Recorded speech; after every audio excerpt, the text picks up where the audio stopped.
శ్రీమాత్రే నమః శ్రీ గురుభ్యో నమః మన ఛానల్ ప్రేక్షకులందరికీ కూడా నమస్కారం అండి. కార్తీక మాస శుభాకాంక్షలు.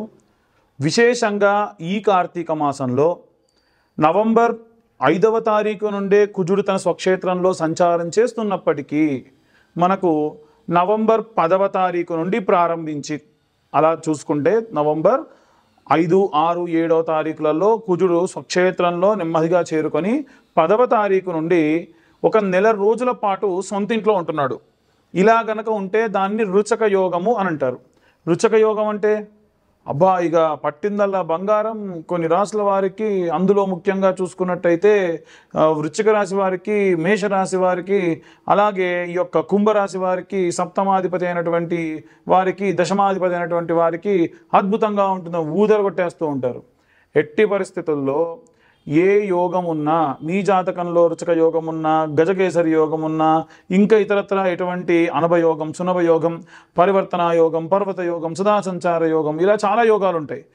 ఏవి కూడా మీరు పట్టుకుందాల బంగారం కాదు. ఇంకా చెప్పాలంటే యోగం ఉన్నప్పుడే మనిషి ఇంకా ఎక్కువ ఇబ్బంది పడతాడు. ఇదేంటండి ఇంకా ఇబ్బంది పడతారంటున్నారంటే ఆగండి, అక్కడే ఉంది. వాస్తవంగా మనిషి ఎప్పుడైతే కష్టపడి ప్రతిఫలాన్ని పొందుతాడో, కష్టే ఫలి అని అంటారు. మామూలుగా మనం అందరం కూడా కష్టపడుతూ ఉంటామండి, అంతే కదా. కానీ కొన్నిసార్లు ప్రతిఫలం వస్తుంది, కొన్నిసార్లు రాదు. అలా కాకుండా ఎప్పుడైతే మనం కష్టపడతామో మన కష్టానికి తగిన ప్రతిఫలం అనేటువంటిది ఖచ్చితంగా ఈ యొక్క రుచక యోగంలో ఉంటుంది. ఈ రుచక యోగంలో భాగంగా ద్వాదశ రాశుల వారికి ఎలా ఉండబోతుంది, కష్టపడినటువంటి కష్టానికి ఏ రాశుల వారికి ప్రతిఫలం వస్తుంది, ఏ రాశుల వారు ఎంత కష్టపడ్డాగా అలాగే ఉంటారు అనేటువంటి విషయాన్ని ఇప్పుడు మనం తెలుసుకుందాం. తదుపరి కుంభరాశి. కుంభరాశి వారికి సంబంధించి ఉన్నటువంటి రుచక యోగం ఎలా ఉండబోతుంది అనే విషయాన్ని ఇప్పుడు తెలుసుకుందాం. ఫస్ట్ ఆఫ్ ఆల్ అందరూ తెలుసుకోవాల్సింది ఏంటంటే కుంభరాశి వారికి రాహువు తన యొక్క స్వక్షేత్రంలో ఉన్నాడు. అది పాపగ్రహం. ఎక్కడున్నాడు? పాపగ్రహం యొక్క ఇంట ఉన్నాడు. సో వీరికి లగ్నంలో రాహు ఉంటే బూజింగ్ అనేటువంటిది ఎక్కువగా ఉంటుంది. శరీరం బూజింగ్ అంటే ఎక్కువ శాతం బూజింగ్ అనే పదానికి అర్థం ఏంటంటే మత్తుతో కూడుకున్నటువంటి క్రియలు ఎక్కువ చేస్తూ ఉంటారు. సో అది ఖచ్చితంగా జరుగుతుంది, దాంట్లో డౌట్ లేదు. ఇక వీరికి దశమ స్థానం, లాభం వచ్చే చోట కుజుడు కూడా పాపగ్రహం, ఆయన కూడా దశమ స్థానంలో ఉన్నాడు. ఇక్కడ బుధుడితో కలిసి ఉన్నాడు. సో ఒక నిబద్ధతతో కూడినటువంటి అలవాట్లతో ఉంటారు వీళ్ళు. అంటే డ్రింక్ చేసేవాళ్ళు చేస్తారు, స్మోక్ చేసేవాళ్ళు చేస్తారు, దానికంటూ టైం పెట్టుకుని ఆ టైంలో చేస్తారు. పనే వీళ్ళ పని మాత్రం అలాగే చేస్తూ ఉంటారు. చాలామంది ప్రొఫెషనల్స్ కూడా వీళ్ళు పని చేస్తూనే విశేషంగా అలవాట్లు కూడా కన్జ్యూమ్ చేస్తూ ఉంటారు. కానీ వీళ్ళ పనిని మాత్రం ఇప్పుడు వీళ్ళు ఇబ్బంది పెట్టరు. 2వ స్థానంలో శని, ఫినాన్షియల్ స్టేటస్ విషయంలో శని కూడా ఏంటంటే వీరికి 2వ స్థానంలో చండాల యోగంతో ఉన్న కారణం చేత ఏంటంటే వీరి స్వక్షేత్రానికి సంబంధించినటువంటి రాష్ట్రాధిపతి కాబట్టి ఆయన ఎక్కువ బాధించడు, ఖచ్చితంగా బాధిస్తాడు. ఫినాన్షియల్ స్టేటస్ విషయాల్లో ఇబ్బందులు అయితే పడతాడు. ఇక విశేషంగా చూసుకుంటే కుంభరాశి వారికి 6వ ఇంట గురువు, 7వ ఇంట కేతువు. 6వ ఇంట్లో ఉన్నటువంటి గురువు ఎప్పుడూ కూడా ఏంటంటే మంచి disciplined life, time to time తినడం, టైం టు టైం నిద్రపోవడం, ఇలాంటివి ఎక్కువగా చేస్తూ ఉంటాడు. 7వ స్థానంలో ఉన్న కేతువు ఏంటంటే మీ భార్యాభర్తల మధ్యలో కలహాలు రేపెత్తించడానికి ఎవరో 3వ వ్యక్తి ఇన్వాల్వ్ అవ్వడం కూడా జరుగుతుంది. ఇవన్నీ కూడా చూసుకుంటే సాధారణంగా ఏంటంటే ఎప్పుడూ కూడా ఈ యొక్క కుంభరాశి వారికి ఉన్నటువంటి గ్రహ సంచారాల్లో శుక్రుడు కూడా కీలకం. భార్యాభర్తలు ఇద్దరి మధ్యలో గొడవ అంటున్నారండి, అది 7th హౌస్లో కేతు ఉండడం వల్ల అంటున్నారు. మరి 9వ ఇంట శుక్రుడు లాభిస్తాడు కదా, స్వక్షేత్రం ఉన్నాడు కదా, అది నిజమండి. అంటే భార్యాభర్తలు ఇద్దరి మధ్యలో గొడవలు అవుతారంటే విడిపోతారనే కాదండి, మంచిగా ఉండేటువంటి టైము ఉంటుంది, గొడవలు పడే టైము ఉంటుంది. అది సర్వసాధారణం అన్నమాట. కాబట్టి ఇవాళ రేపు చాలామంది వాళ్ళ యొక్క వర్క్ ప్రెషర్ వలన అనవసరమైనటువంటి పనులు చేస్తూ ఉన్నారండి. రీసెంట్గా ఇదే గోచారంలో భాగంగా కుంభరాశిలో ఉన్న వాళ్ళు చేసిన ఒక పెద్ద తప్పు చెప్తాను, బాగా వినండి. ఇవన్నీ కూడా మీకు కేస్ స్టడీస్ నేను ఎందుకు చెబుతున్నానంటే మీరు ఒక అవగాహనకు వస్తారు, వాళ్ళ తప్పు మీరు చేయరని, అంతే తప్ప ఇంకోటి లేదండి. కుంభరాశిలో ఉన్నటువంటి వారు వాళ్ళ భార్యాభర్తలు చాలా బాగున్నారు, వాళ్ళ ఆఫీస్లో ఉన్న కొలీగ్తోని ఎక్కువగా ఇంటిమేట్గా మాట్లాడుతూ ఉన్నాడు, అంతే, ఏం చేయట్లేదు. తను క్లోజ్గా మాట్లాడతాడు, పర్సనల్ విషయాలు తెలుసుకుంటాడు, వీళ్ళ ఇంట్లో జరిగేటువంటి పర్సనల్ విషయాలు షేర్ చేసుకుంటాడు, కాస్త చనువుగా ఆ చెప్పవే అనేటువంటి భావజాలంతో మాట్లాడతాడు. అంతకు మించి ఇంకేమీ లేదు. ఎంక్వైరీ చేస్తే కూడా వాళ్ళ మిసెస్కి వాళ్ళ ఫోన్లో ఉన్న చాటింగ్ అంతా చూసి ఎంక్వైరీ చేయించింది, వాళ్ళ పెద్దలతో కంప్లైంట్ చేయించింది, చాట్ హిస్టరీ చేయించింది. అతను కూడా చెప్పాడు, మా ఇద్దరి మధ్యలో ఏమీ లేదు, మీరు కావాలంటే ఏమైనా సరే ప్రూఫ్లు కావాలంటే ఏమైనా సరే చెక్ చేసుకోండి అని చెప్పి ఓపెన్గా చెప్పాడు. కానీ ఇది తన భార్య అర్థం చేసుకునేటువంటి పరిస్థితుల్లో ఉంది కాబట్టి తనకున్న అనుమానం నివృత్తి చేసుకుంది, సరిపోయింది. అదే వేరే వాళ్ళైతే పరిస్థితి ఏమిటి? అయిన అవసరమా మనకు? ఎందుకు అనవసరమైనటువంటి వాటి వల్ల ఎంతో ఇబ్బంది పడుతూ ఉంటారు కదా. కాబట్టి చిన్న చిన్న తప్పుల వల్ల జీవితంలో పెద్ద పెద్ద దూరాలు భార్యాభర్తల మధ్యలో ఏర్పడతాయి. ఎట్టి పరిస్థితుల్లో అలాంటి పనులు ఎవరు కూడా చేయకుండా ఉండాలని కోరుకుంటున్నాను. ఇవన్నీ కూడా గోచార రీత్యా చెప్పే విషయంలో మీ జాతకం పూర్తిగా డీటెయిల్గా కావాలంటే ఖచ్చితంగా మీ పేరు, date of birth, time, place కింద ఉన్న నెంబర్కి వాట్సాప్ చేయండి. దయచేసి కాల్స్ చేయకండి, కింద ఉన్న నెంబర్కి వాట్సాప్ మాత్రమే చేయండి. డీటెయిల్డ్గా జాతకం గురించి మీకు పంపించడం జరుగుతుంది. ఆ జాతకానికి గాను 2025 రూపాయలు ఛార్జ్ చేస్తాను. 2025 రూపాయలు 60-70 పేజీల్లో జాతకం మీకు అందించడం జరుగుతుంది. ఇక ఆసక్తి గల వారు కింద ఉన్న నెంబర్కు కాంటాక్ట్ చేయొచ్చు. అన్ని వర్గాల వాళ్ళు ఏ రెమెడీస్ తీసుకోవాలి, ఏ మంత్రం చదవాలనే విషయాన్ని ఇప్పుడు మనం తెలుసుకుందాం. ఇప్పటి వరకు మనం గోచార రీత్యా ఈ రాశి వారికి సంబంధించి ఎలా ఉండబోతుంది అనేటువంటి విషయాన్ని మనం చెప్పుకున్నాం. అందులో భాగంగా ఏ మంత్రం చదవాలి, ఏ రెమెడీస్ తీసుకోవాలి, గోచారం, అలాగే ఈ గోచారంలో రుచక యోగం అనేటువంటిది ఏర్పడింది కదా. రుచక యోగం అంటే ఏం లేదండి, కుజుడు సుబ్రహ్మణ్యేశ్వర స్వామి అంశ, ఆయన స్వక్షేత్రంలోకి వెళ్ళాడు అనమాట. వెళ్ళినప్పుడు సర్ప సంబంధిత దోషాలు ఉన్నవారు కానివ్వండి, సర్ప సంబంధిత దోషములతో ఉండి సంతానం లేని వారు కానివ్వండి, సర్ప సంబంధిత దోషములతో ఉన్న వాళ్ళు, వివాహం కాని వాళ్ళు కానివ్వండి, ఇప్పుడు నేను చెప్పే రెమెడీస్ పాటించడం వలన సర్పదోషములు, కుజదోషములు పోగొట్టుకుంటారు.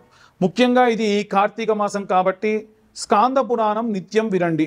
కనీసం ఒక 11 సార్లు పూర్తి చేయండి వినడం ఈ యొక్క స్కాంద పురాణం. దీని వలన సగం దోషం పోతుంది కుజదోషం ఉన్న వాళ్ళకి.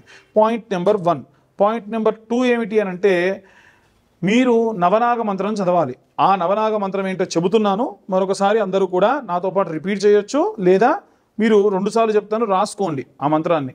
ఆ మంత్రం ఏమిటంటే, అనంతం వాసుకిం శేషం, అనంతం వాసుకిం శేషం, పద్మనాభంచ కంబలం, పద్మనాభంచ కంబలం, శంఖపాలం ధృతారాష్ట్రం, శంఖపాలం ధృతారాష్ట్రం, తక్షకం కాళియం తదా, తక్షకం కాళియం తదా.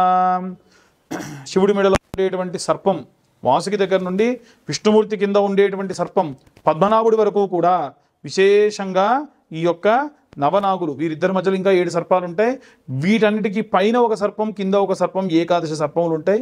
కానీ 9 సర్పముల యొక్క నామములు పఠించిన చేత మీకు సర్పదోషములు ఏమున్నా పోతాయి. నిత్యం 11 సార్లు చదవాలి. కార్తీక మాసంలో మనకు రుచయోగ యోగం ఉన్నప్పుడు చదివితే ఇంకా విశేషమైన సత్ఫలితం ఉంటుంది. మరొకసారి మంత్రం చెప్తాను చూడండి. అనంతం వాసుకిం శేషం, పద్మనాభంచ కంబలం, కంబలం శంఖపాలం ధృతారాష్ట్రం, తక్షకం కాళియం తదా. ఒకవేళ నేను చెప్పేటువంటిది రాసుకోవడం ఇబ్బంది అవుతుంది, నేను పాజ్ చేసుకొని గట్రా రాసుకోలేను అనుకునేటువంటి వాళ్ళు ఏం చేయండి అంటే, మీరు గూగుల్లో నవనాగ మంత్రము, నవనాగ స్తోత్రము అని కొట్టినా కానీ విశేషంగా వస్తుంది. ఇక మరి మంత్రం చెప్పారు, బాగానే ఉంది, రెమెడీస్ ఏంటి అని అంటారు.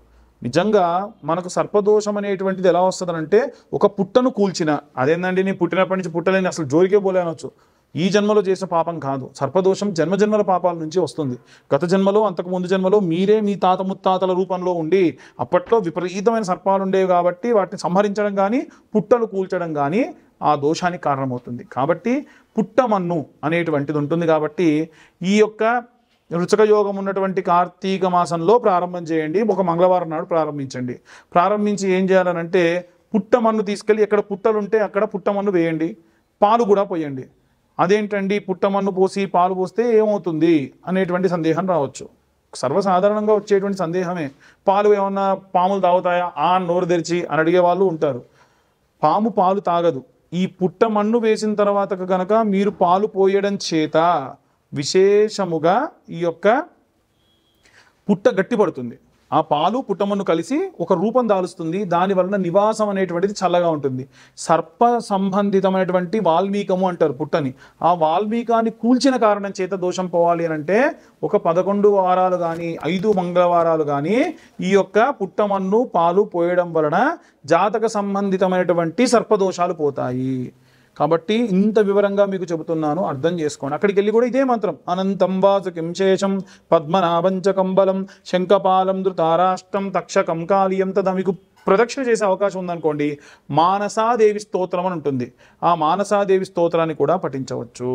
ఇక చాలామందికి ఉండేటువంటి సందేహం ఏంటంటే, మాకు పితృదోషాలు ఉన్నాయి, సర్పదోషాలు ఉన్నాయంటే, పితృదోషం ఉన్న వాళ్ళకి ఈ మధ్యకాలంలో బస్ యాక్సిడెంట్స్ అయిన తర్వాత నుంచి మేము ఎట్టి పరిస్థితుల్లో కూడా మేము టూర్ ఆపరేషన్స్ చేయట్లేదు.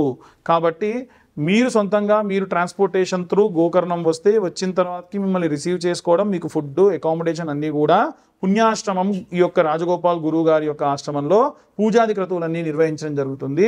మీకు ఫుడ్, అకామిడేషన్, అలాగే పూజ సామాగ్రి అన్నీ కూడా మేమే అకామిడేట్ చేయడం జరుగుతుంది. ఇవన్నీ కూడా ఏంటంటే గోకర్ణ క్షేత్రంలో పుణ్యాశ్రమంలోనే చేయడం జరుగుతుంది. కాబట్టి చాలామంది 12,000 కదండి అక్కడికి వెళ్తే, మీరేంటి 21,000 అంటున్నారు. అక్కడ పూజా సామాగ్రికి 12,000, పూజకు 12,000. మేము చెప్పేది రెండు కలిపి, ఫుడ్ అకామిడేషన్ కలిపి మీకు మొత్తం పూజ పూర్తయి అక్కడికి వెళ్ళేంత వరకు కూడా 21,000 రూపాయలు ఛార్జ్ చేస్తాము. అక్కడ జరిగే పూజలు, గణపతి పూజ, వసురుద్ర ఆదిత్య స్వరూపంలో ఉన్నటువంటి ఆవాహన, మోక్షనారాయణ ఆవాహన, మోక్షనారాయణ హోమము, తిలా హోమము, ప్రాయోచిత్త తిలా హోమము, అలాగే మోక్షనారాయణ బలి, త్రిపండీశార్థము, పంచమ పిండాలు, దశమ పిండాలు, అలాగే సముద్ర స్నానము, ఇవన్నీ కూడా ఏంటంటే ఈ పూజలో భాగంగా చేస్తారు. పితృదోషం ఉన్న వాళ్ళు ఇలా చేయించుకోవచ్చు. సర్పదోషం ఉన్న వాళ్ళు ఇప్పుడు నేను చెప్పినటువంటి రెమెడీ పాటించవచ్చు. దయచేసి జాతకం కోసం ఎవరైనా కాల్ చేయాలంటే మీ పేరు, డేట్ ఆఫ్ బర్త్, టైం ఉంటేనే కాల్ చేయండి అమ్మా.